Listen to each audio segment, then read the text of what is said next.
Hello मित्रों, स्वागत है आपका हमारे डीके क्लासेस यूट्यूब चैनल पर। आज हम फंक्शनल एनालिसिस की यूनिट 3 में की जो डेफिनेशंस होती है, तो जो इम्पोर्टेंट डेफिनेशंस है वो पढ़ेंगे। जैसे कि इनवेरिटेबल ऑपरेटर्स होते हैं, ऑपरेटर के टाइप होते हैं, नल ऑपरेटर्स, अलग अलग ऑपरेटर होते हैं। हम इस वीडियो के माध्यम से इनवेरिटेबल ऑपरेटर्स के बारे में जानेंगे। क्या होता है invertible operators? Let X and B the two Banach space, X और वाई हमारे दो बनास स्पेस है, एंड ऑपरेटर तो उनके बीच operator T X to Y is invertible, उसको हम इनवेरिटेबल बोलेंगे। इफ़ फॉर ईच, जहाँ एक्स बिलोंग करेगा बाय में और बाय बिलोंग करेगा एक्स में, then T Y is equal to क्या हो जाएगा, एक्स हो जाएगा।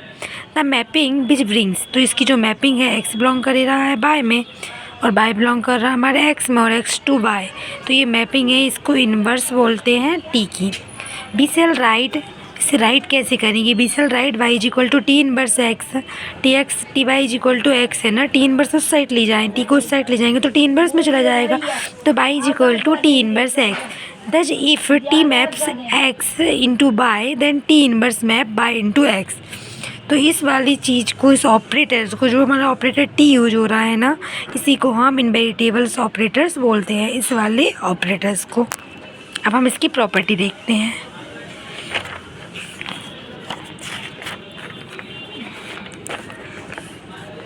इसकी प्रॉपर्टीज़ में है the readers and easily prove the following property the invertible operators. तो इसकी जो प्रॉपर्टी है वो है ये है कि जहाँ टी हमारा एक्स से वाई में इनवेरिटेबल है, तो T inverse is invertible and T inverse का whole inverse equal to T.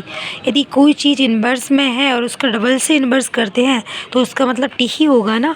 जैसे हम यहाँ पे देखते हैं कि 1/x हमारा टर्न है, इस चीज़ को हम ऐसे लिख देते हैं एक्स इनवर्स, और इसी का हम डबल से इन्वर्स कर दें, इसका डबल से इन्वर्स कर दें, उसका मतलब ये हुआ कि ये हमारा 1/1 इन्वर्स है, और इसी चीज़ का इन्वर्स करेंगे तो अगेन इसको 1/1/x लेके जाएंगे, तो ये टर्न हमारी क्या हो जाएगी, वापस से ऊपर पहुंच जाएगी। तो ये इन्वर्स करेंगे तो वापस से वही चीज़ मिल जाएगी। तो ये हमारी फर्स्ट प्रॉपर्टी हो जाती है। एंड सेकंड प्रॉपर्टी है कि यदि हम किसी चीज़ टी है, ऑपरेटर टी है और उसका इन्वर्स है, उन दोनों को साथ में लिखते हैं तो वो आइडेंटिटी ऑपरेटर हो जाता है।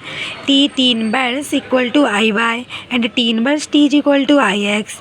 And third, if T is linear operator है तो टी इन्वर्स भी क्या होगा, लीनियर ही होगा। Then fourth property, T1 such that Z tends to X is the invertible. यदि ये Z से X में इन्वेरिटेबल है तो T और T1 बन था ना, वो भी Z से Y में इन्वेरिटेबल होगा, क्योंकि T1 हमारा क्या था, T1 हमें किसके लिए ले रहे थे ना, इसके लिए ले रहे हैं ना I, तो ये भी हमारा इन्वेरिटेबल होगा। तो उसको देख के तो T1 का इन्वर्स पहले आ जाएगा और T का इन्वर्स बाद में पहुंच जाएगा। तो ये इसकी फोर्थ प्रॉपर्टी है।